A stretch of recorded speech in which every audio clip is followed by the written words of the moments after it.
Hey guys, this is Alkaiser, and this video will be a guide for Mythic Odyn.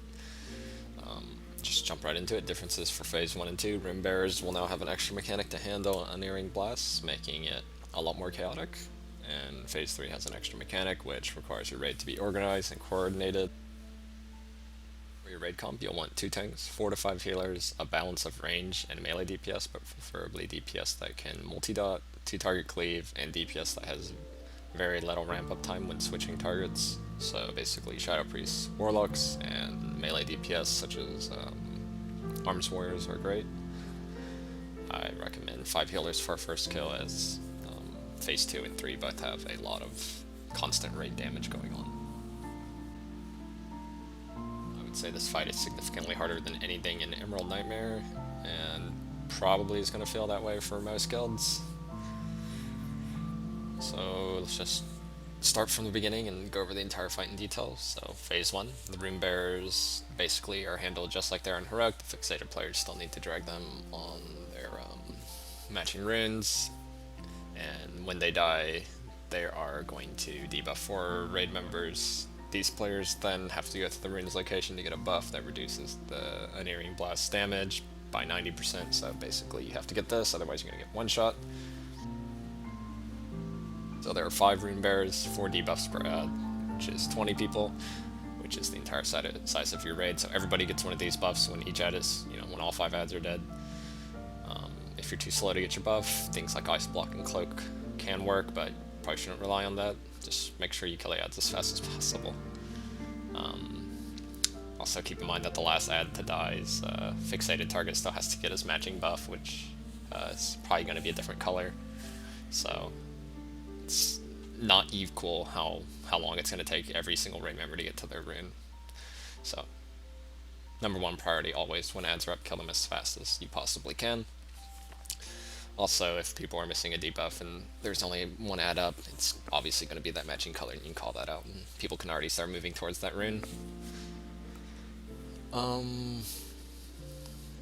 Dot classes are really good for the ads because you can load up a shit ton of dots, and once they're dragged on their runes, they'll start taking damage. So stacking Shadow Priests and like Affliction Warlocks if possible, it's really strong.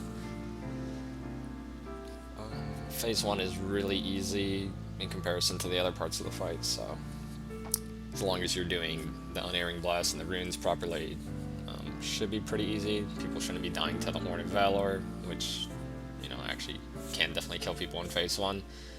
Nobody's getting hit by the Whirling Blades from Heimdall. Expel Light's being handled by the person with debuff running out, and then soaking Herja's Shield of Light, just pointing towards the middle of the room is probably the best way to handle that. And then making sure your DPS can get Herja and Heimdall to 25% within 10 seconds of each other should be good. Phase 2, pretty much when the fight really begins, and it's mostly about not taking avoidable damage. There's a shit ton of moving around, a shit ton of dodging going on. Your raid making sure they know how to handle the constant raid-wide damage from Unerring Blast, the Horn of Valor, and the Spear of Light Shatters, and then your DPS making sure they're killing all the ads and the mini bosses as fast as you can. Phase 2 always begins with Herja landing, followed by Rune Bearers, followed by Unerring Blast, and then repeating with the boss ad alternating. So Herja Heimdall, Herja Heimdall. So long as you're keeping up with this on DPS, you should have enough damage to kill the boss. Shadow Priests and Warlocks are going to carry a lot of weight in this fight with their 2 target cleaves and their dotting, so stack them. Yeah, it's also important for your tanks not to tank Odyn in the dead middle of the room, as it's going to block a lot of visibility to your raid. You want to make sure everybody can see everything as clearly as possible, so I recommend tanking him outside the outer edge of the rune area. Herja is definitely not as bad as Heimdall in this phase, but you should still make sure people are actively trying to soak the Shield of Lights, just put him towards the middle. And for Heimdall, his Horn of Valor is probably one of the most common ways for people to die in this phase. Just make sure nobody's splashing on each other with their little horn echo damage, whatever.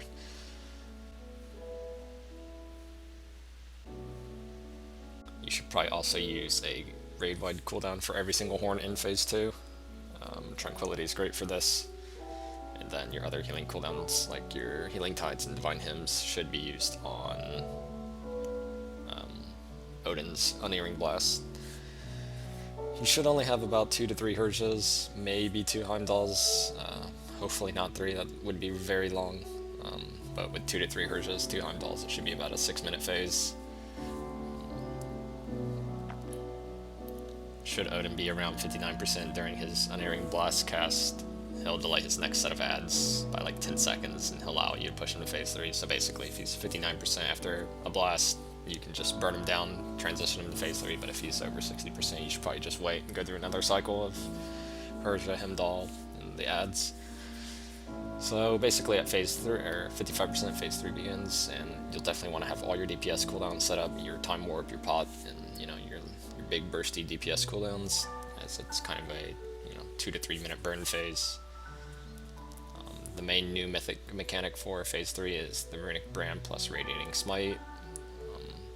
This will happen once per like little area that he, each little section he lights up on the ground in phase 3. So what happens is the entire raid gets branded, and they'll have 6 seconds before Odyn begins casting Radiating Smite, which deals 1,000,000 damage to the entire raid, and then mismatching rune colors will also splash for an extra 500k. Basically, if anybody mismatches the rune, someone's probably gonna die. If not, if not the raid wiping. So how you handle this is you're going to need predetermined spots. We use world markers and just had 5 different people on the raid mark 1 rune marker, world marker, in a predetermined location for each little area.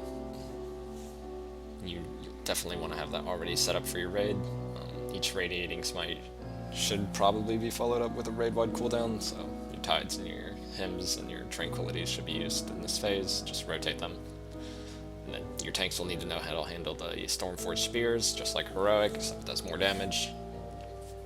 Tanks such as Demon Hunters and Bears are very well equipped for handling this mechanic. I would say if you have the option to sit your warrior tanks, if you're using them, you should, as the spear can't be blocked, so warriors pretty much always have to have a cooldown up in order to survive this.